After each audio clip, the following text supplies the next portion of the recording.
हम लोग सेक्शन 9 पर बात कर रहे थे, सिविल न्यायालय की अधिकारिता। सिविल न्यायालय की अधिकारिता मीनिंग देयर बाय उसकी जो स्थानीय अधिकारिता है उसके बारे में बात नहीं, उसकी जो धनीय अधिकारिता है उसके बारे में भी बात नहीं,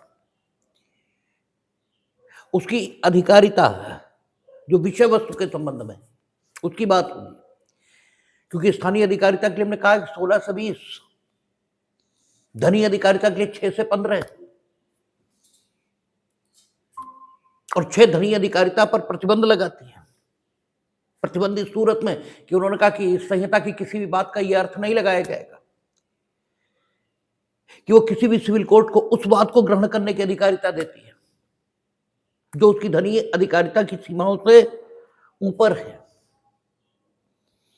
और धनीय अधिकारिता की सीमाएं ये निचले सिविल न्यायालयों की निश्चित होती हैं। जो सुपीरियर क्लास के सिविल न्यायालय हैं, जैसे जिला न्यायालय, उच्च न्यायालय, उनकी धन संबंधी जो अधिकारिता है वो अनंत है। लेकिन निचले सिविल न्यायालयों में सिविल जो सीनियर डिवीजन, उसकी भी जो धनीय अधिकारिता है वो अनंत है। इसीलिए सेक्शन 15 को सेक्शन 6 के भाग के रूप में पढ़ते हैं। सेक्शन 6 को कभी अकेला नहीं पढ़ते। हालांकि आपके प्री में सवाल होता है कि धन संबंधी अधिकारिता, इसके संबंध में सीपीसी में कहां प्रोविजन है, तो सेक्शन 6 ही लगेगा। लेकिन सेक्शन 6 का पार्ट धारा 15 भी है, क्योंकि अगर धारा 15 ना हो तो फिर आप मांग कर सकते हैं कि हमारे पास जो सिविल कॉज ऑफ एक्शन है, जिस पर हम सिविल सूट इंस्टीट्यूट करना चाहते हैं, वो तो हम सीधे उच्च न्यायालय में करेंगे। क्यों? इसलिए क्योंकि हम उस सिविल न्यायालय में अपने सूट को इंस्टीट्यूट करने का हक रखते हैं, जिसकी धनीय अधिकारिता की सीमाओं के भीतर हमारे द्वारा इंस्टीट्यूट किए जाने वाले सिविल सूट की विषय वस्तु आती हो। और जब उच्च न्यायालय की धनीय अधिकारिता अनंत है, तो फिर आप ऐसे सिविल सूट को जिसमें जो विषय वस्तु विवाद्य है, या यूं कहें जिस विषय वस्तु से संबंधित वाद कारण विवाद्य है, वो यदि सिविल या जूनियर डिवीजन की जो धनीय अधिकारिता है उससे बाहर है, तो फिर आप कह सकते हैं कि हम तो उच्च न्यायालय में सीधे दायर करेंगे। और सिविल या जूनियर डिवीजन की अधिकारिता जो धन संबंधी उसमें भी हो तो भी आप कह सकते हैं हम तो सीधे उच्च न्यायालय में दायर करेंगे, क्योंकि उच्च न्यायालय की अधिकारिता की जो धनीय अधिकारिता है वो तो अनंत है। उसमें तो वो सूट भी फाइल हो सकता है जो सिविल या जूनियर डिवीजन के यहां फाइल हो सकता है धनीय अधिकारिता की सीमाओं को देखते हुए, और वो सूट भी फाइल हो सकता है जो सिविल या जूनियर डिवीजन की धनीय अधिकारिता के बाहर है। दोनों फाइल हो सकते हैं ना। तो आप ये मांग न कर सको, आप बार बार उच्च न्यायालय के समक्ष अधिकार के साथ सूट फाइल न कर सको, क्योंकि उच्च न्यायालय एक बिजी बॉडी, उसके पास बहुत सारे काम हैं। हाँ, ये अलग है कि किसी वाद के महत्व को देखते हुए उच्च न्यायालय स्वयं विचारित करना चाहे उस सूट को, तो फिर कोई प्रतिबंध न हो। भले ही वो सूट किसी भी सिविल न्यायालय द्वारा विचारणा के योग्य है, उच्च न्यायालय विचारित कर सके, इसके लिए उच्च न्यायालय को सिविल अधिकारिता दी गई है। लेकिन ये उच्च न्यायालय की स्वयं की स्वीट विल है। उच्च न्यायालय चाहे तो आप अधिकार पूर्वक फाइल कर सको, ये स्थिति नहीं है। क्योंकि 6 ये कहती जरूर है कि धन संबंधी अधिकारिता के बाहर सिविल सूट का संज्ञान सिविल न्यायालयों द्वारा नहीं लिया जाएगा। लेकिन सेक्शन 15 एक एडिशनल शर्त लगा देती है कि प्रत्येक सिविल सूट सबसे निचले सिविल न्यायालय में दायर किया जाएगा। तो अगर आपके पास कोई ऐसा सिविल कॉज ऑफ एक्शन है जो जिस विषय वस्तु से संबंधित है, उसका मूल्यांकन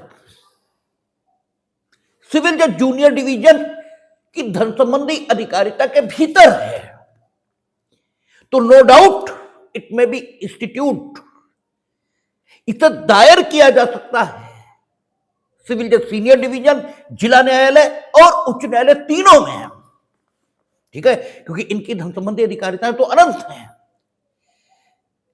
ये उस सूट को भी सुन सकते हैं जो सिविल जज जूनियर डिवीजन की धनी अधिकारिता के सीमा के अंदर है, और उसको भी सुन सकते हैं जो धनी अधिकारिता की सीमाओं के बाहर है सिविल जज जूनियर डिवीजन के। लेकिन क्योंकि सेक्शन 15 एक एडिशनल चेक ये लगा रही है, इसलिए ऐसा सूट जो सिविल जज जूनियर डिवीजन की धनी अधिकारिता के सीमा के भीतर है, उसे वहीं दायर किया जाएगा, न तो सिविल जज सीनियर डिवीजन के यहां, न उच्च न्यायालय और न जिला न्यायालय। जहां तक ऐसे सूटों का सवाल है जो सिविल जज जूनियर डिवीजन की अधिकारिता की धन संबंधी सीमाओं के बाहर है, तो उनके लिए सबसे निचला सिविल न्यायालय कौन सा होगा? सिविल जज सीनियर डिवीजन। क्योंकि धनी अधिकारिता की जो सीमा है वो सिर्फ जूनियर डिवीजन पर लगी है, ना सीनियर डिवीजन पर लगी है, ना जिला न्यायालय में और ना उच्च न्यायालय में। तो अगर आपका सिविल सूट सिविल जज जूनियर डिवीजन की अधिकारिता की जो सीमा है धन संबंधी है उससे बाहर हो रहा है, तो अब तीन न्यायालय आपके पास आ गए, या तो उच्च न्यायालय में दायर करिए, या जिला न्यायालय में, या सिविल सीनियर डिवीजन में। आप गड़बड़ न कर सकें इसके लिए सेक्शन 15 फिर वो कह देगा सबसे निचला सिविल न्यायालय इसमें दायर होगा।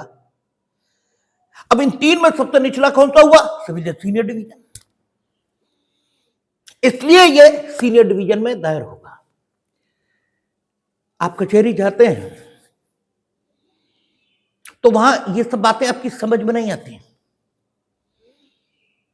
और जिनसे आप समझना चाहते हैं हो सकता वो आपको समझा भी ना पाए। हम गए थे कचहरी, और मजेदार यह है कि हम वकालत क्रिमिनल की करते हैं लेकिन बैठे सिविल सीट पे ही, सिविल जहां सिविल का काम होता था। अब ये समझ में नहीं आता था कि वो जूनियर डिवीजन वो भी और सीनियर डिवीजन वो भी, दोनों इक्विवेलेंट न्यायालय हैं। ठीक है, सबसे निचले सिविल न्यायालय। तो ये कैसे तय होता कि कौन सा मामला जूनियर डिवीजन जाएगा, कौन सा सीनियर डिवीजन? चलो कुछ दिनों बाद पता लग गया कि साहब सिविल जज जूनियर डिवीजन की धनी अधिकारिता इतनी है, उससे ऊपर हो तो सीनियर डिवीजन। लेकिन फिर सवाल दिमाग में आता था कि फिर जिला जज और उच्च न्यायालय ये भी सिविल न्यायालय है, तो इनकी तो धनी अधिकारिता अनंत है। तो जो हम जूनियर डिवीजन के यहां दायर कर सकते हैं वो हम जिला जज के यहां भी तो दायर कर सकते हैं धनी अधिकारिता के दृष्टिकोण से, तो क्यों नहीं जिला जज क्या, क्यों नहीं? या उच्च न्यायालय में वो सूट क्यों नहीं फाइल कर सकते?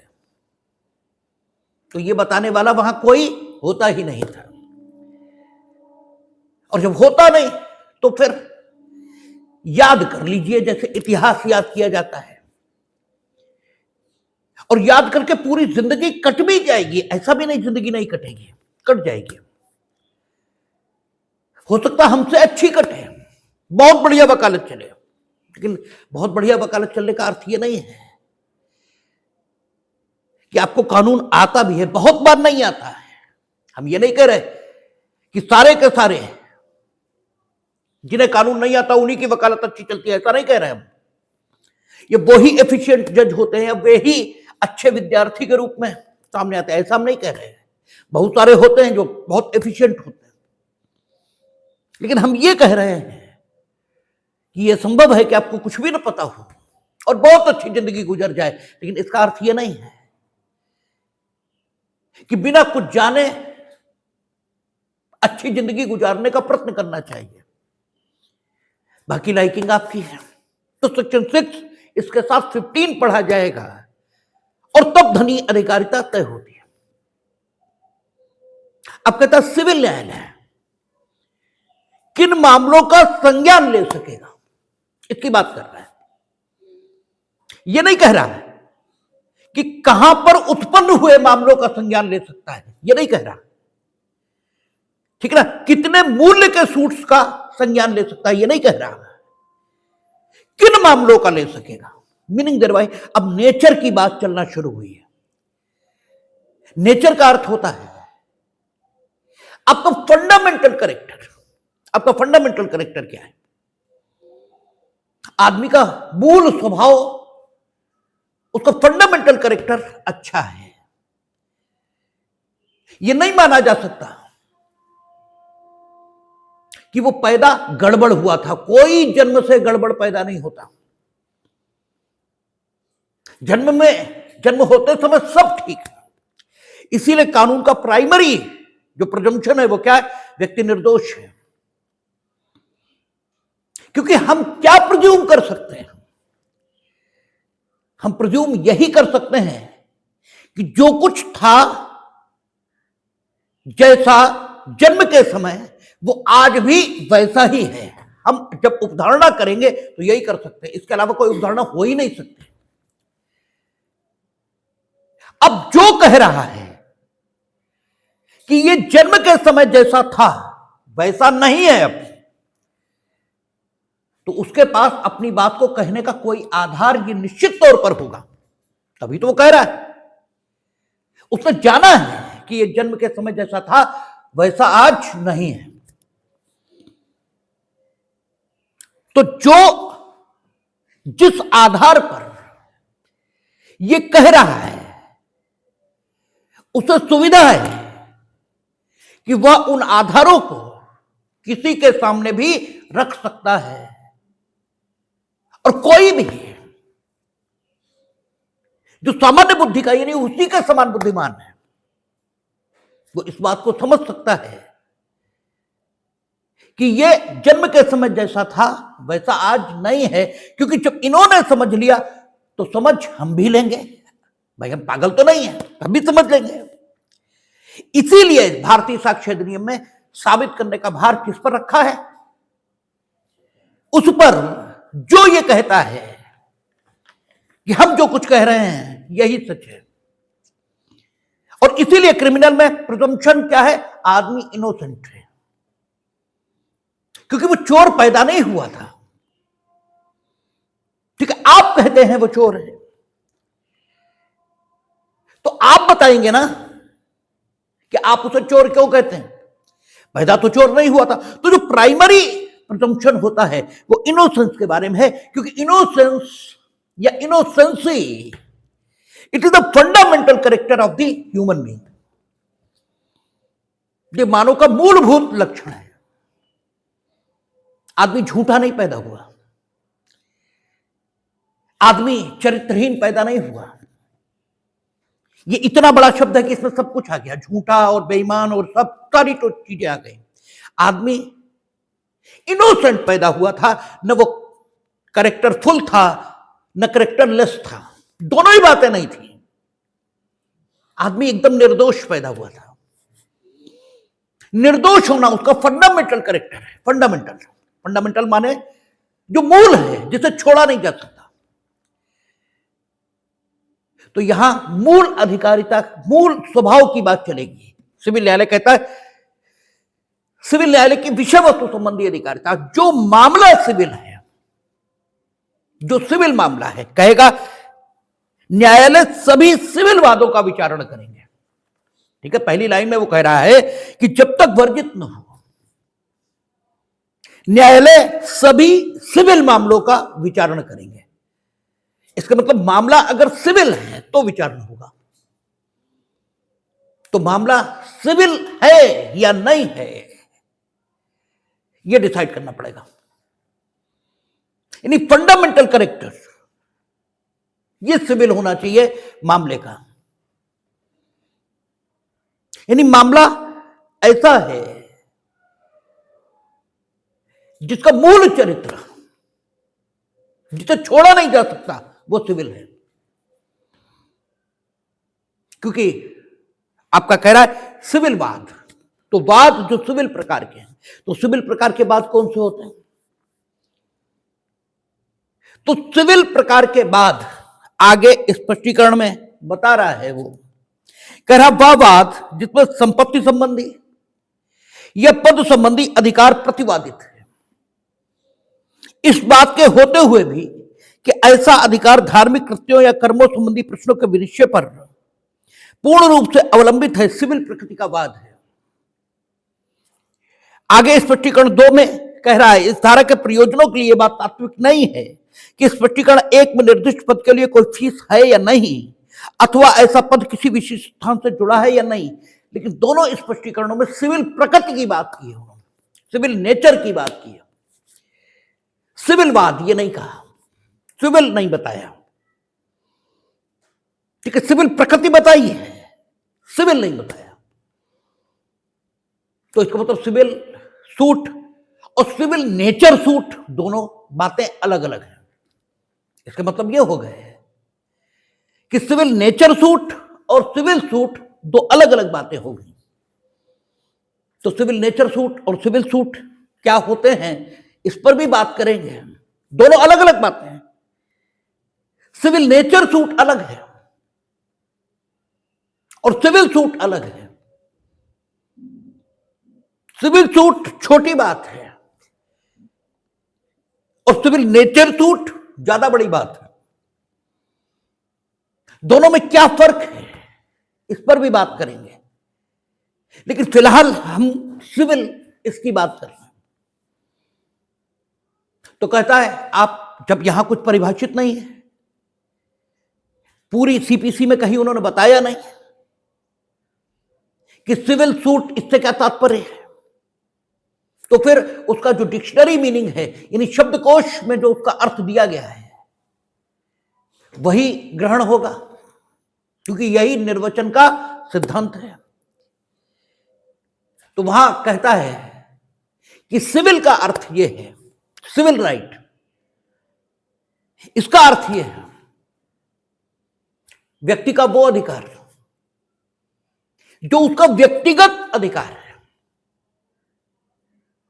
ठीक है ना, जो व्यक्ति के नाते उसने धारण किया है। अब देखिए, इसको भी समझने के लिए थोड़ा ध्यान देना पड़ेगा। देखिए, एक है आपकी पर्सनल नॉलेज, ठीक है ना, एक है आपकी पर्सनल नॉलेज, व्यक्तिगत जानकारी। आप कहते हैं ये मेरी व्यक्तिगत जानकारी है, और एक है आपकी आउन नॉलेज, यानी आपकी जानकारी है। एक आपकी व्यक्तिगत जानकारी, एक आपकी जानकारी। इनके बीच फर्क क्या है? आपकी व्यक्तिगत जानकारी वो है जो आपने स्वयं अपनी इंद्रियों से प्राप्त की है। आपने खुद देखा, ठीक है ना, आपने खुद सुना, आपने खुद अनुभव किया और तथ्यों की जानकारी आपने प्राप्त कर ली। यह है व्यक्तिगत जानकारी, ठीक है। और योर आउन नॉलेज, यह बड़ा शब्द है। इसमें आपकी व्यक्तिगत जानकारी प्लस जो विभिन्न स्रोतों से प्राप्त जानकारी है, यह भी शामिल होती है, ठीक है ना। दोनों जानकारियां शामिल होती है। आपने किसी से कुछ सुन लिया, आपकी आउन नॉलेज है। आपने कहीं कुछ पढ़ लिया, यह आपकी आउन नॉलेज है, आपकी वो व्यक्तिगत जानकारी नहीं है। आप में और जो संत कहे जाते हैं उनमें फर्क यही है, उन्हें ईश्वर की व्यक्तिगत जानकारी है और आपको ईश्वर की जानकारी है। आपने उनसे सुना है कि ईश्वर है, इसलिए आप मान रहे हैं, इसलिए आपकी मान्यता कमजोर है, क्योंकि आपने खुद नहीं जाना। खुद जाना होगा जिस बात के बारे में, उसके बारे में तो आप ये कहेंगे कि हमें बेवकूफ मत बनाओ। अरे हमने खुद देखा है, आप ये कहते हैं, ठीक है ना, कि हमें बेवकूफ मत बनाओ। इस बात को होते हमने खुद देखा है। और जब आपने किसी से सुना होता है कि वैसा हुआ, और कोई जरा तर्कशील बढ़िया आदमी मिल जाए, बढ़िया तर्क रखे, तो आपका मन डावाडोल होने लगता है कि शायद हुआ हो, शायद ना हुआ हो। यही फर्क है दोनों बातों का। इसलिए एक संत को किसी भी परिस्थिति में ये विश्वास, ठीक है, उसका ये जो विश्वास है कभी नहीं टिकता कि ईश्वर आवश्यक तौर पर न्यायी है, क्योंकि उसकी व्यक्तिगत जानकारी है ईश्वर के बारे में, आपकी विभिन्न स्रोतों से प्राप्त जानकारी है, इसलिए आपका विश्वास जरा में हिलता है, उसका विश्वास कभी नहीं हिलता। तो जो डिक्शनरी मीनिंग है वो कहता है आपके वैयक्तिक अधिकार, आपके व्यक्तिगत अधिकार, व्यक्ति के नाते जो मिले हैं आपको, ठीक है, जो व्यक्ति के नाते आपको प्राप्त हो गए, अर्थात आपके कानूनी अधिकार, क्योंकि कानून ही तो व्यक्तित्व देता है आपको, ठीक है। व्यक्तित्व आपको, हम लोगों ने जूरिस्प्रूडेंस में पढ़ा, पर्सनालिटी कौन देगा? कानून। कानून ने आपको जो अधिकार दिए हैं, ठीक है, वे आपके व्यक्तिगत अधिकार हैं। और फिर डिक्शनरी यही नहीं रुकती, क्योंकि अंततः नागरिक भी व्यक्ति है, ठीक है। व्यक्ति नागरिक न हो यह संभव है। विदेशी व्यक्ति है किंतु नागरिक नहीं है, ठीक है ना। पागल व्यक्ति है और नागरिक भी है, ऐसा थोड़ी वो नागरिक नहीं है, ठीक है ना। तो सवाल यह है कि व्यक्ति, इसके नाते आपको जो अधिकार मिले हैं वे आपके सिविल राइट हैं, ठीक है ना। लेकिन दिक्कत यह है कि नागरिक यह भी व्यक्ति होता है, और नागरिक के तौर पर कुछ अन्य अधिकार यह भी धारण करता है। फिर व्यक्ति के तौर पर आपके दांडिक अधिकार ये भी होते हैं। नागरिक के तौर पर जो कि व्यक्ति भी है, उसे कुछ राजनैतिक अधिकार ये भी प्राप्त होते हैं। आप वोट दे सकते हैं, देश के सत्ता संचालन में भाग ले सकते हैं। इसलिए डिक्शनरी मीनिंग जो सिविल का आता है वो कहता है कि ऐसे व्यक्तिगत अधिकार, ऐसे वैयक्तिक अधिकार जो राजनैतिक अधिकारों से भिन्न हैं, ठीक है ना, जो नागरिक अधिकारों से भिन्न हैं, जो दांडिक अधिकारों से भिन्न हैं। हमने कहा था कि भाषा समर्थ नहीं होती, हर संकल्पना को शब्दों में अभिव्यक्त कर दे। इसमें इन इसेंस सिविल राइट क्या है हम नहीं बता पा रहे, हम पॉजिटिवली नहीं बता पा रहे कि दीज आर द राइट्स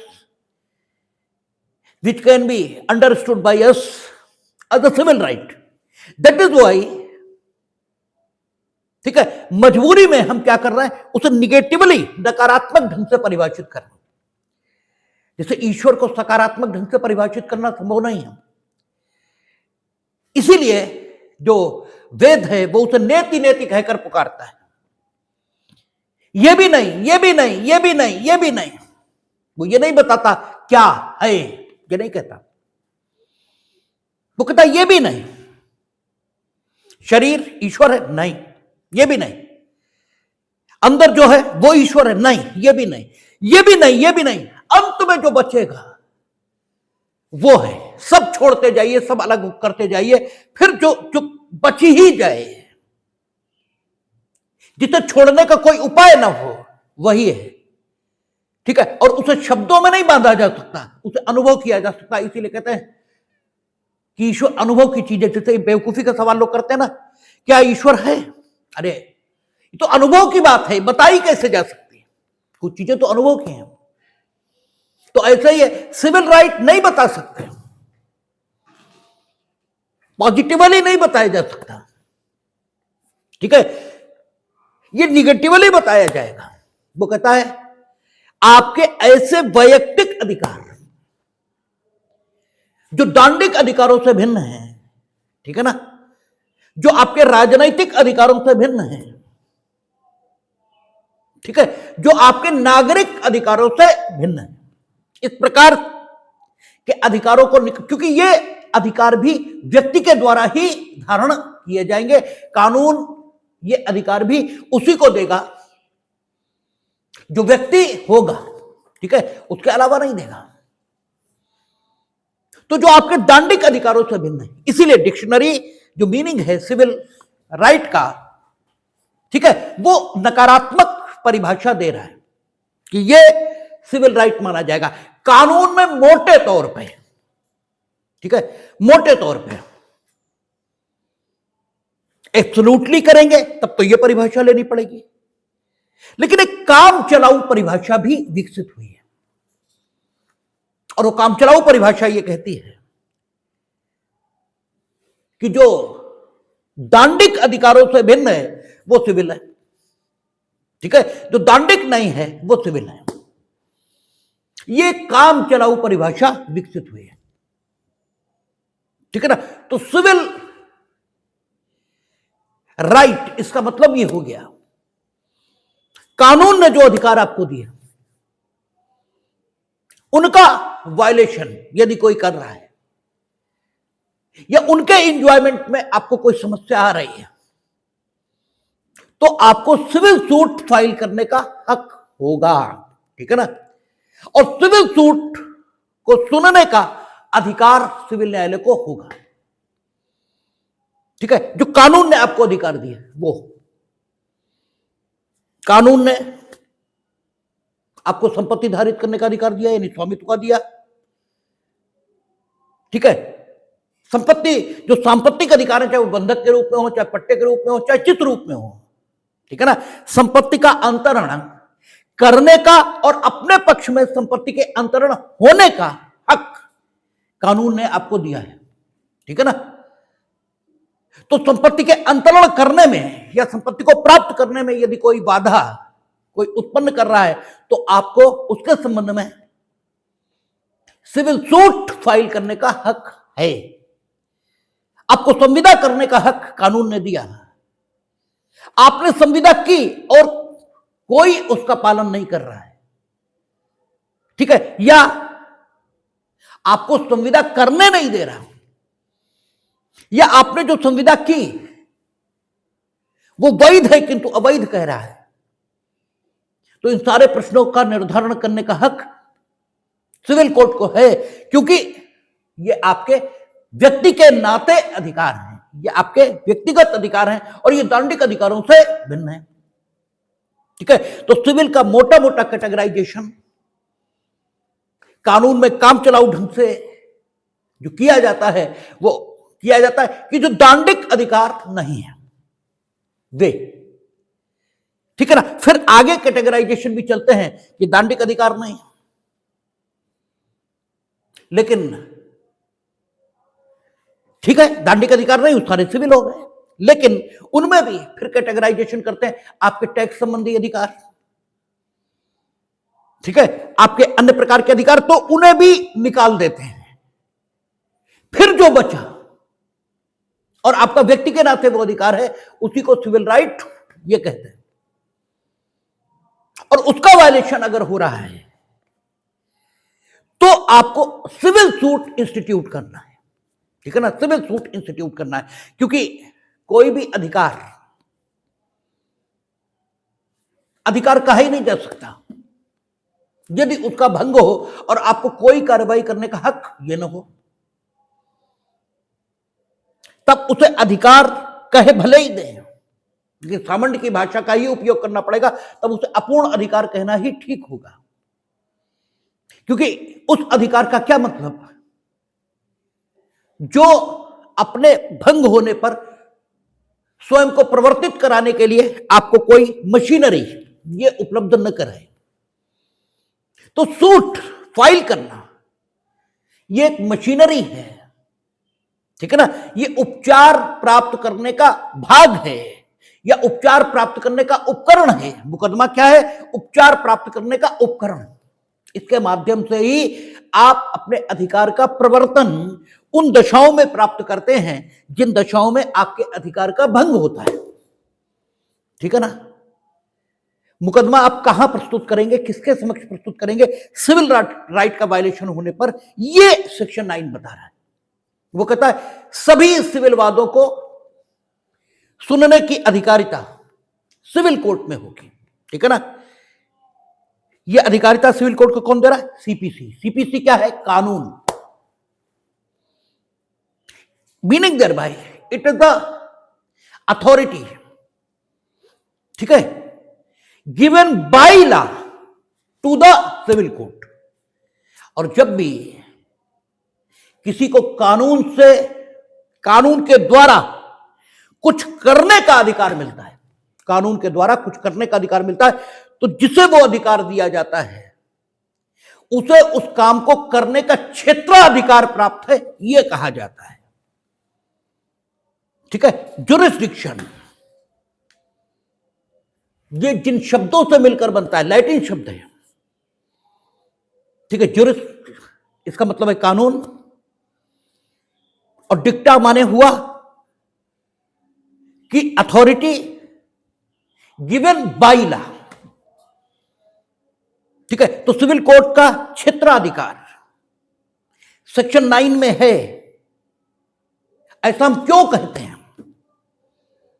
कानून की दुनिया में आपकी एक एक बात साबित होनी चाहिए, ठीक है। सिविल कोर्ट को जुरिस्डिक्शन है, यह सिविल कोर्ट का जुरिस्डिक्शन सेक्शन 9 में है, यह हम क्यों कहते हैं? अगर कोई कहे कि साबित करिए सेक्शन 9 में सिविल कोर्ट का जुरिस्डिक्शन, क्योंकि इसमें लिखा तो कहीं है नहीं, ठीक है। आप देखें भाग 1 साधारणता वादों के विषय में, ठीक है, न्यायालयों की अधिकारिता और पूर्व न्याय, यह उसने कहा। और जब मार्जिनल नोट सेक्शन 9 का शुरू हो रहा है तो क्षेत्राधिकार शब्द का प्रयोग नहीं हो रहा है, ठीक है ना। जो लिखा है उसके आधार पर हम यह निष्कर्ष निकालते हैं कि सेक्शन 9 में सिविल कोर्ट का जुरिस्डिक्शन है। और कैसा जुरिस्डिक्शन है? सब्जेक्ट मैटर के संबंध में jurisdiction as to subject matter है। यह हमारा निष्कर्ष है, यह हमारी निष्पत्ति है, यह लिखा नहीं है, यह हमने निष्कर्ष निकाला है। यह निष्कर्ष हमने क्यों निकाला है? सवाल यह है। तो यह निष्कर्ष हमने इसलिए निकाला है क्योंकि जुरिस्डिक्शन शब्द का अर्थ जो होता है वही यह होता है कि आई स्पीक बाय लॉ, मैं कानून के द्वारा बोल रहा हूं, कानून के द्वारा बोल रहा हूं, meaning thereby the authority on the basis of which I am going to speak that is given to me by law on a particular subject, ठीक है ना। तो उसने कहा कि सभी सिविल वादों पर सुनवाई करने का अधिकार किसे होगा? सिविल न्यायालय को, ठीक है। कौन कह रहा है ये? Who is saying this? This is the CPC, ठीक है, which is the law. Meaning thereby it is the CPC which is going to confer the jurisdiction in the civil matters to the civil court, ठीक है ना। ये civil court को आपके civil right के violation के संबंध में सुनवाई करने का जो अधिकार मिल रहा है वो किसके द्वारा? कानून के द्वारा। दैट इज वाई यहां सिविल कोर्ट का क्षेत्राधिकार है, यह कहा जा सकता है। क्योंकि सिविल कोर्ट क्यों सुनवाई करेगा सिविल सूट पर? इसलिए क्योंकि सीपीसी ये कहती है, इसलिए करेगा, ठीक है ना। और सीपीसी क्या है? कानून। और जुरिस्डिक्शन का मतलब यही होता है। जुरिस्डिक्शन का जो शाब्दिक अर्थ है वो कहता है आई स्पीक बाय लॉ, यानी सिविल कोर्ट ये कह रहा है कि हम इसलिए सुनना है क्योंकि सेक्शन 9 हमें यह अधिकार दे रहा है कि अगर सिविल वाद है तो हमें सुनवाई का अधिकार है, ठीक है ना। अच्छा, चूंकि यहां विशेष वस्तु संबंधी अधिकारिता की बात हुई है और जुरिस्डिक्शन का मतलब क्या हुआ? I speak by law. और सिविल कोर्ट सुनवाई करे, इसके लिए एडिशनल अधिकार भी चाहिए, यानी स्थानीय अधिकारिता भी होनी चाहिए और लोकल जुडिक्शन भी होना चाहिए। वो यहां नहीं है, ठीक है ना। यहां केवल उसने इतना कहा कि सिविल बात की सुनवाई करने का अधिकार यह होगा। इसीलिए कहा जाता है सेक्शन 9 में jurisdiction as to subject matter है, ठीक है। Jurisdiction as to subject matter है, क्योंकि यहां जिस बात की सुनवाई करने का अधिकार मिला, नो डाउट यहां सुनवाई करने का अधिकार मिला है, इसलिए सेक्शन 9 सिविल कोर्ट के क्षेत्राधिकार से संबंधित धारा है, यह सही है। लेकिन सेक्शन 9 क्षेत्राधिकार में से केवल उस बात का वर्णन करती है जो विषय वस्तु से संबंधित है। क्यों, क्या कहती, सिविल वाद का सुनवाई करने का जो हक है वो है सिविल कोर्ट को, सिर्फ इतना सेक्शन 9 कह रही है, ठीक है ना। धन संबंधी जुडिक्शन 6 और 15 से आ रहा, स्थानीय अधिकारिता 16 से 20 से आ रही है। और कानून का सामान्य नियम यह है कि जब ये तीनों क्षेत्राधिकार की ही बात कर रहे हैं, इसका मतलब यह हो गया कि कॉम्पिटेंट सिविल कोर्ट हम उसी को कहेंगे जिसमें तीनों अधिकारिताएं निवास कर रही हों, ठीक है ना।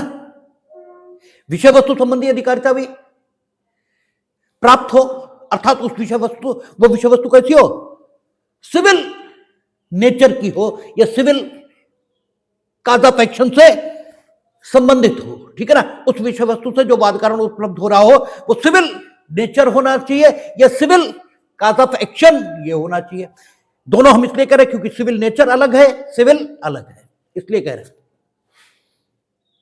और धन संबंधी अधिकारिता न्यायालय की वो भी उस वाद कारण पर सुनवाई करने की हो, और स्थानीय अधिकारिता वो भी हो, तब किसी न्यायालय को हम सक्षम सिविल न्यायालय कहेंगे। तो सेक्शन 9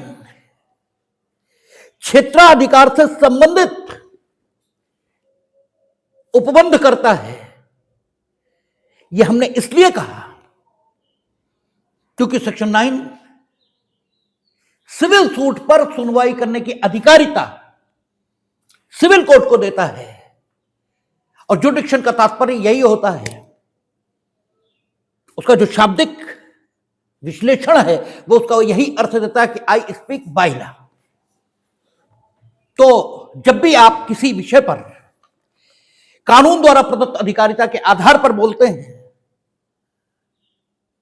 तो यह कहा जाता है कि संबंधित विषय पर आपका क्षेत्राधिकार है,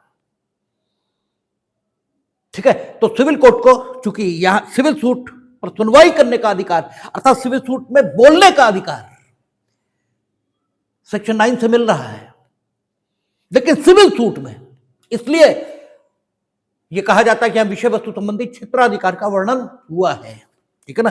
यह हमारी निष्पत्ति है, हमारा निष्कर्ष है। अब सवाल यह है कि क्या जो क्षेत्राधिकार किसी न्यायालय को प्राप्त है वो अपने आप छोड़ सकता है उस क्षेत्राधिकार को?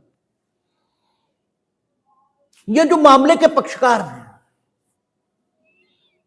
वे किसी न्यायालय को क्षेत्राधिकार दे सकते हैं। तो अगर पिछली बात ठीक से समझ ली जाए तो इस प्रश्न का उत्तर अपने आप आ जाता है, और यह खूब उछल्ला लगाकर आपसे पूछा जाता है, ठीक है। हमने कहा कि क्या कहता है, आई स्पीक बाय लॉ, ठीक है ना। क्षेत्राधिकार कौन देगा? कानून। जब कानून क्षेत्राधिकार देगा तो पक्षकार कैसे प्राप्त कर लेंगे, ठीक है। अगर सिविल न्यायालय को क्षेत्राधिकार था और स्वयं सिविल न्यायालय कहे कि हम इस क्षेत्राधिकार को छोड़ रहे हैं, तो कैसे छोड़ देगा? जो तुम्हें दिया ही नहीं, जो तुमने अर्जित नहीं किया, जो तुम्हें प्रदत्त है, ठीक है ना, वो तुम छोड़ कैसे दोगे? तो सिविल न्यायालय क्षेत्राधिकार छोड़ नहीं सकता। अगर सिविल न्यायालय ने क्षेत्राधिकार छोड़ा है तो उसने क्या की? अधिकारिता संबंधी त्रुटि कारित की है, ठीक है ना। इसी पर रिवीजन जाएगा, आगे हम लोग 115 देखेंगे आएगा। जो सिविल रिवीजन होगा वो तीन ही ग्राउंड्स पर होगा। न्यायालय को जो अधिकारिता थी उसने उसका प्रयोग नहीं किया, न्यायालय को जो अधिकारिता नहीं थी उसने उसका प्रयोग किया है,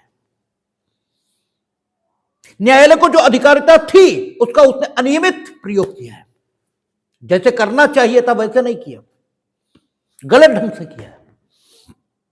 इसका मतलब वेबर सिविल यानी कोई भी क्षेत्राधिकार को छोड़ नहीं सकता। अगर आपको कानून ने क्षेत्राधिकार दिया है तो आपको उस क्षेत्राधिकार का उपयोग करना ही होगा जब तक कानून ही आपसे वो क्षेत्राधिकार न ले ले, ठीक है ना। और अगर आप ऐसा नहीं कर रहे तो गलती कर रहे, ना तो सिविल न्यायालय और न मामले के पक्षकार, दोनों ही नहीं। मामले के पक्षकार चाहें कि हम इस काज ऑफ एक्शन का फैसला सिविल न्यायालय से नहीं क्रिमिनल कोर्ट से कराएंगे, तो नहीं, यू आर नॉट परमिटेड, ठीक है। If you have a cause of action you must file the civil suit, ठीक है। आप ये नहीं कर सकते, न तो पक्षकार ना न्यायालय, कोई नहीं, नो वन इज परमिटेड।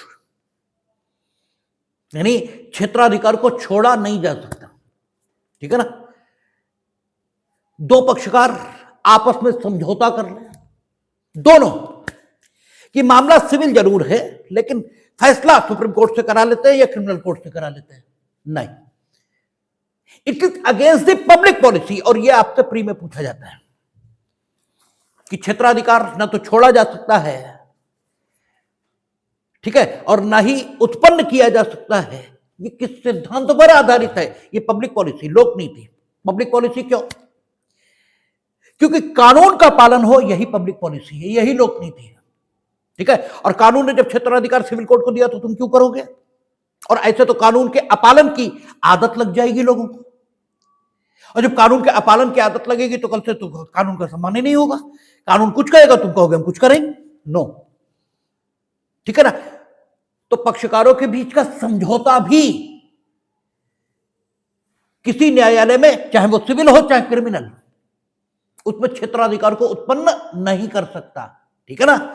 क्षेत्राधिकार न तो छोड़ा जा सकता है न उत्पन्न किया जा सकता है, ठीक है। और अगर उत्पन्न करने के लिए कोई समझौता किन्हीं के भी बीच हो रहा है तो that is a contract against the public policy, not illegal, ठीक है, इलीगल नहीं है, that is against the public policy and the contract which are against the public policy, those contracts are null and void ab initio according to section 23 of the Indian Contract Act।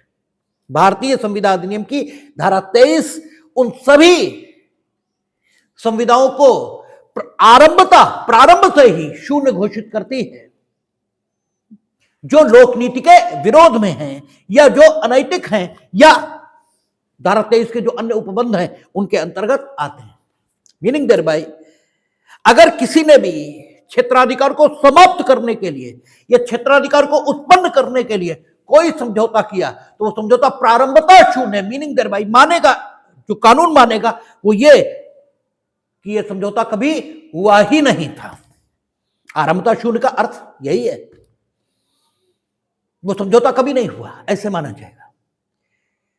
और जो कभी हुआ ही नहीं, इसका मतलब ना तो उत्पन्न किया जा सकता ना समाप्त हो सकता है, ठीक है। अच्छा, गलत कोर्ट में दायर हो गया तो क्या विबंध उत्पन्न होगा? एस्टापेल एक सिद्धांत आएगा, अभी आगे देखेंगे हम लोग। एविडेंस एक्ट का सिद्धांत है, देख भी चुके हैं हम लोग एविडेंस एक्ट, ठीक है। विबंध तो साक्ष्य का सिद्धांत है कि एक पक्षकार ने कुछ कर दिया,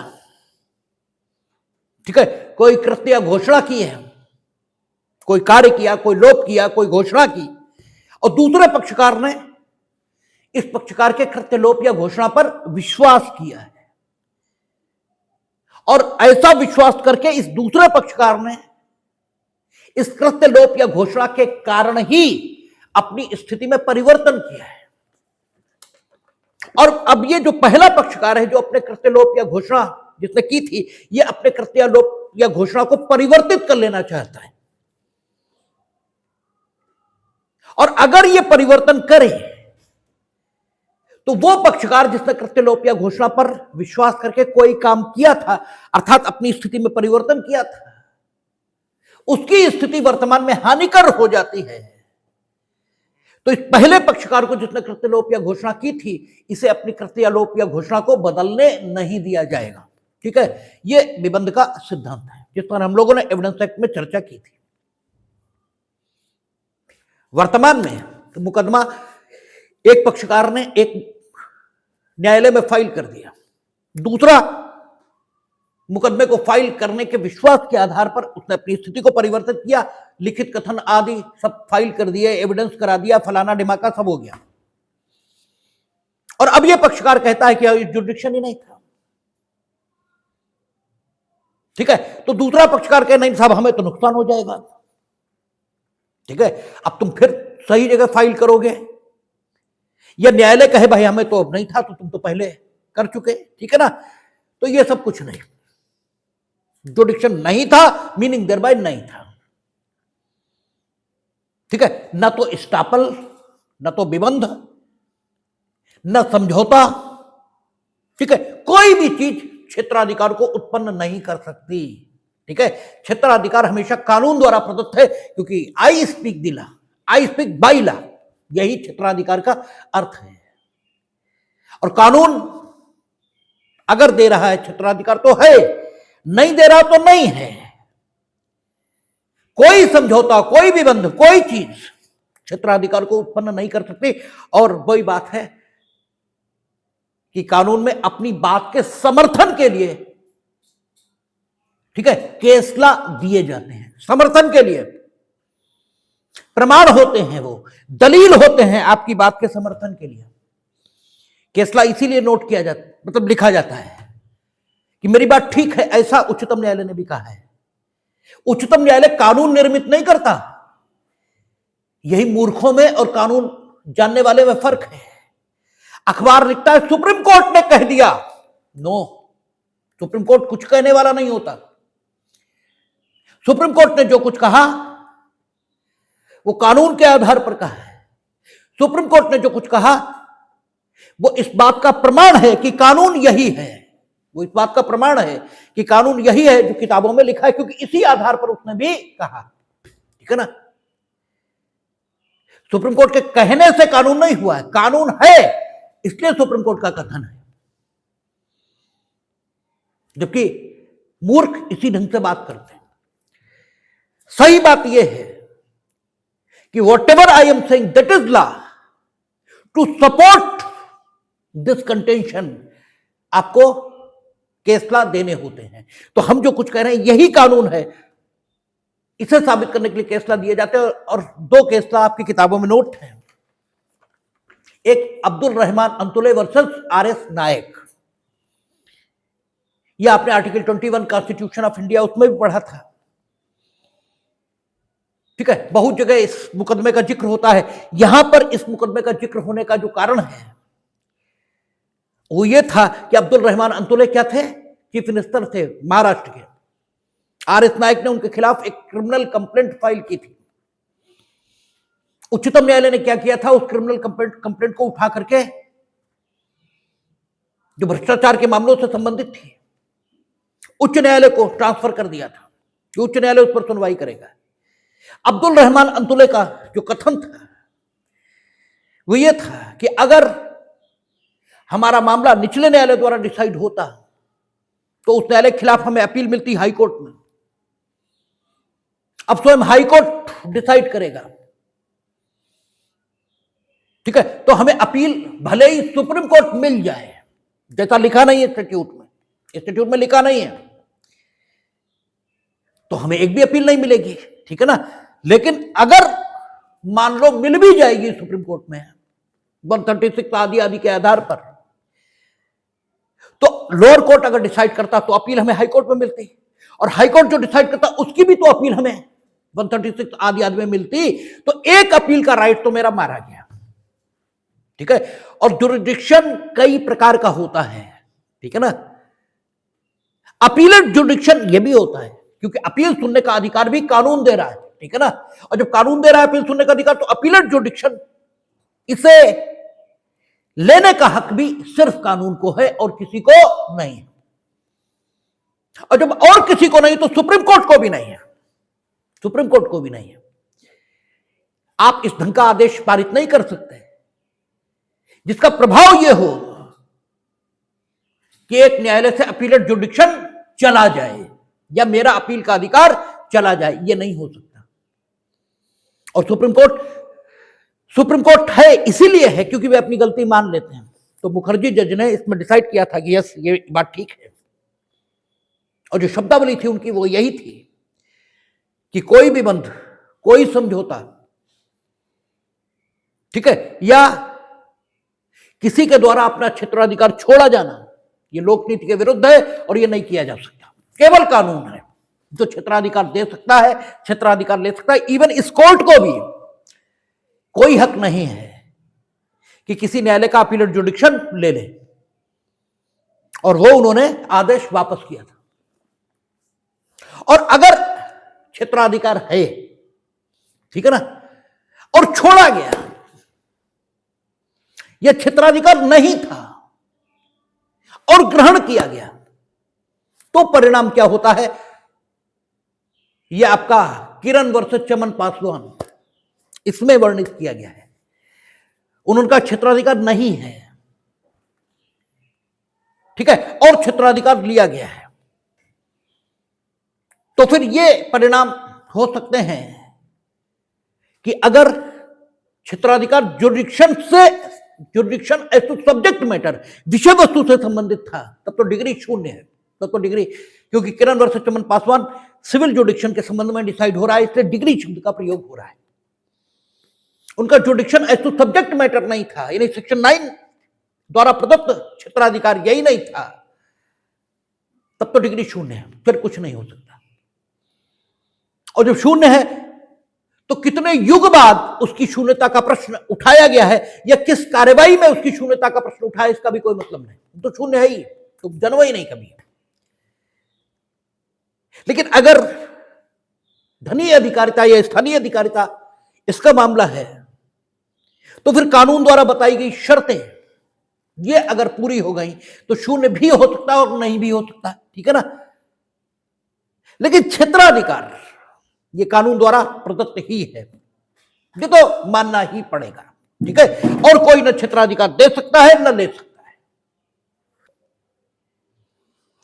कहता है जुडिक्शन का मतलब क्या हुआ कि कानून किसी मैटर पर, किसी बात पर आपको बोलने का अधिकार दे रहा है।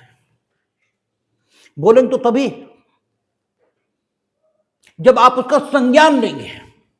संज्ञान मीनिंग दरबाई अपनी पर्सनल नॉलेज, अपनी इंद्रियों से आप ये जानेंगे कि ये मेरे बोले जाने योग्य मामला है, ठीक है ना। इसीलिए कहता है 190 सीआरपीसी, जब 210 बीएनएसएस है, मजिस्ट्रेट संज्ञान लेगा, और कैसे लेगा, एप्लीकेशन ऑफ माइंड करेगा, देन कॉग्निजेंस लेगा। हमने आपसे कहा संज्ञान क्या है, व्यक्तिगत ज्ञान, ठीक है। आउन नॉलेज अलग है, पर्सनल नॉलेज अलग है। Magistrate must satisfy to himself that it is the matter in which, ठीक है, I should proceed according to law, ठीक है ना। और सेटिस्फाई कैसे करेगा, एप्लीकेशन ऑफ माइंड, ठीक है, यानी अपनी इंद्रियों के प्रयोग के द्वारा। प्रोसीजर दिया है, सारी चीजें दी है, ठीक है। तो पर्सनल नॉलेज ये संज्ञान है। ज्ञान तो ये भी हो सकता है, फाइल रखिए, बता दिया किसी ने कि आपके द्वारा विचारणीय, ज्ञान हो गया हमें। नहीं, संज्ञान अलग बात है। कॉग्निजेंस संज्ञान के लिए शब्द है, ज्ञान के लिए नॉलेज शब्द है, दोनों बातें अलग हैं। तो इसीलिए यहां कहा कि बोलने कहा कि तो बोलेंगे कब? जब कॉग्निजेंस लेंगे तभी तो बोलेंगे। जब पर्सनली डिसाइड करेंगे आप अंदर अपनी इंद्रियों से कि मेरे बोलने योग्य मैटर है, तभी तो कॉग्निजेंस लेंगे। Meaning thereby section 9 civil मामलों का संज्ञान लेने की अधिकारिता सिविल न्यायालय को दे रहा है, ठीक है ना। कॉग्निजेंस लेने का हक सिविल न्यायालय को दे रहा है। Cognizance for what? संज्ञान लेने के लिए तो नहीं हो सकता, ठीक है। संज्ञान लेने का कोई कारण और उद्देश्य ये तो होगा ना, निरुद्देश्य तो कुछ नहीं होता, ठीक है। तो संज्ञान लेगा काहे के लिए? सुनवाई करने के लिए। और सुनवाई क्यों करेगा? निर्णय करने के लिए। मीनिंग देयर बाय धारा 9 सिविल मामलों में संज्ञान की अधिकारिता, सुनवाई की अधिकारिता और निर्णय करने की अधिकारिता सिविल न्यायालय को देता है, ठीक है। और ये उसे कानून से मिलता है, इसलिए सिविल न्यायालय क्षेत्राधिकार सिविल न्यायालय, ठीक है, सिविल काज ऑफ एक्शन पर सिविल न्यायालय को दे रहा है, ऐसा बताया जाता है। इसका मतलब क्या हुआ? क्षेत्राधिकार का मतलब हुआ बोलने का हक कानून के द्वारा, और बोलने का मतलब हुआ संज्ञान की अधिकारिता, सुनवाई की अधिकारिता और निर्णय करने की अधिकारिता, ठीक है। और यही हमने जुडिक्शन का अर्थ आपको हमेशा बताया है कि किसी भी न्यायालय को किसी काज ऑफ एक्शन पर क्षेत्राधिकार है, इसका अर्थ यह होता है कि उस पर्टिकुलर न्यायालय को उसका संज्ञान करने की अधिकारिता है, उसका सुनवाई करने की अधिकारिता है, और द इशू, ठीक है, which has been arisen between the party on the basis of which the controversies between the party it existed, उसे निर्णित करने का अधिकार है, ठीक है ना। यही क्षेत्राधिकार है। क्षेत्राधिकार का अर्थ ही ये होता है। तो चूंकि ये अधिकार सिविल न्यायालय को मिल रहा है सेक्शन 9 से, दैट इज वाई, और सिविल सूट में मिल रहा है, दैट इज वाई हम कहते हैं कि it is a section related with jurisdiction as to subject matter. अब एक सवाल है, जुडिक्शन न होना ये क्या परिणाम देता है? और जुडिक्शन का अनियमित या गलत प्रयोग किया गया है, ये क्या परिणाम देता है? ठीक है, जुडिक्शन न होना अलग बात है, और जुडिक्शन का गलत प्रयोग ये अलग बात है, ठीक है। जुडिक्शन नहीं है और सिविल न्यायालय ने डिसाइड किया है, तब तो डिग्री शून्य है, तब तो कुछ हो ही नहीं सकता, शून्य है। जुडिक्शन नहीं था। अब जुडिक्शन 3 प्रकार का है, क्योंकि jurisdiction as to subject matter है, पिक्यूनरी और लोकल है, तो पिक्यूनरी लोकल नहीं था तो क्या परिणाम होंगे वो सेक्शन 21 की लाइट में डिसाइड करेंगे, ठीक है ना। और jurisdiction as to subject matter नहीं था तो सेक्शन 9 की लाइट में डिसाइड होगा। तो मोटा मोटा समझ लीजिए सेक्शन 9 के हिसाब से अगर jurisdiction as to subject matter ये कोर्ट को नहीं था और कोर्ट ने डिसाइड किया तो डिग्री क्या है? शून्य, कुछ नहीं है, वो शून्य थी, है और रहेगी, कुछ नहीं हो सकता उसमें। लेकिन अगर जुडिक्शन था meaning thereby as to subject matter, jurisdiction था, सिविल सूट था वो, लेकिन डिसाइड गलत किया है, यानी था तो लेकिन सही डिसाइड नहीं किया, गलत डिसाइड किया, यानी जुडिक्शन का अनियमित इरेगुलर एक्सरसाइज ऑफ द जुडिक्शन है, तो डिग्री शून्य नहीं है। अगर इरेगुलर एक्सरसाइज ऑफ द जुडिक्शन था तो यू मस्ट प्रीफर अपील और रिवीजन और रिव्यू और रिट, ठीक है, कुछ भी करिए उस डिग्री को सही कराइए। और अगर आपने डिग्री सही नहीं कराई तो मर्यादा विधि है, जिस दिन अपील रिवीजन आदि के लिए लिमिटेशन को समाप्त कर देगी उस दिन के बाद वो डिग्री फाइनल है, भले ही गलत है, भले ही गलत है, ठीक है ना। आपको जुडिक्शन था क्लास में बैठने का, लेकिन ड्रेस में। आप ड्रेस क्लास में बैठे लेकिन ड्रेस में नहीं, अब आपको फाइन, ठीक है, या कुछ पेनाल्टी, कुछ दंड मिलेगा। लेकिन आप ट्रेसपासर हैं, आप स्टूडेंट ही नहीं है, ठीक है, घुसने की अधिकारिता ही नहीं है, और घुस गए उठा के फेंक दिए जाओगे, ठीक है, दोनों बातें बिल्कुल डिफरेंट। तो जुडिक्शन था ही नहीं सब्जेक्ट मैटर के मुताबिक, जीरो है डिग्री, कुछ नहीं है। Jurisdiction as to subject matter था, बट इरेगुलर एक्सरसाइज है। यू मस्ट करेक्ट, ठीक है, you must get correct the decree which has been pass by the civil court by preferring the appeal और revision और any other legal proceeding, ठीक है। और if you have not done that, then the decree is, ठीक है, absolutely correct in the eye of law, ठीक है, वो बिल्कुल ठीक है। एक मामले में शायद मथाई वर्सेस बरके ऐसे है करके एक मामला, जाने कोई और देख लेंगे केस ला, उसमें सुप्रीम कोर्ट ने कहा है, यह प्रश्न उठा कि जिस सूट में डिग्री पारित की गई, यह सूट टाइम बार्ड था, इससे डिग्री नल एंड वॉइड है। कोर्ट ने कहा बिल्कुल नहीं, क्योंकि टाइम बार्ड था। यह कौन सा प्रश्न हुआ? कानून का प्रश्न हुआ, ठीक है, जो कि न्यायालय ने गलत डिसाइड किया है। न्यायालय ने इसको टाइम से, यानी काल बाधित नहीं माना, टाइम बार्ड नहीं माना और डिसाइड कर दिया। तो आपको क्या करना चाहिए था? अपील रिवीजन ये करनी चाहिए थी, वो तो आपने की नहीं, ठीक है। तो jurisdiction as to subject matter नहीं था, ये तो नहीं कहा जा सकता, ठीक है। और अगर jurisdiction as to subject matter था और डिग्री पारित हुई और आपने उसको ठीक नहीं कराया, तो फिर आज डिग्री ठीक है, आज कुछ भी नहीं हो सकता, ठीक है ना। ये डिग्री एकदम ठीक है। तो जुडिक्शन ना होना डिग्री को शून्य कर देगा, यह शून्य कर सकता है, ठीक है। और जुडिक्शन था लेकिन गलत प्रयोग हुआ, तो फिर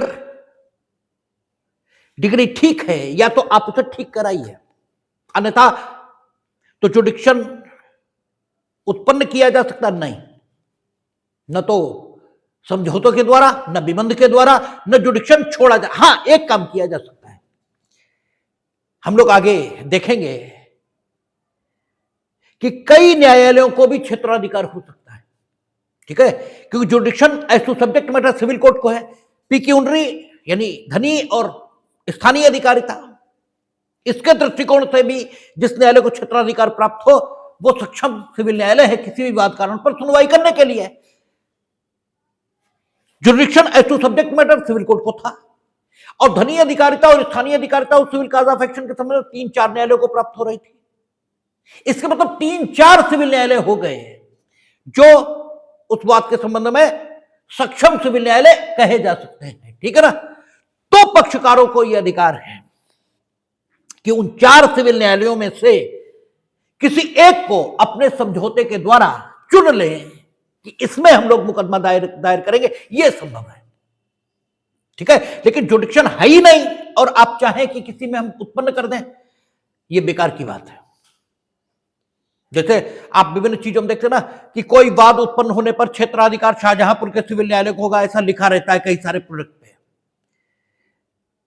तो ये किया जा सकता है क्योंकि वो प्रोडक्ट शाहजहांपुर में बिक रहा है, इससे शाहजहांपुर के सिविल न्यायालय को क्षेत्राधिकार होगा, और जहां वो मैन्युफैक्चर हुआ वहां भी है, ठीक है, वहां भी है। तो इन 2 न्यायालयों में से एक चुना जा सकता है पक्षकारों के द्वारा, लेकिन पक्षकार ये कहेंगे साहब बरेली को होगा, नहीं, ये नहीं हो सकता, ठीक है ना। तो क्षेत्राधिकार का अनियमित प्रयोग और क्षेत्राधिकार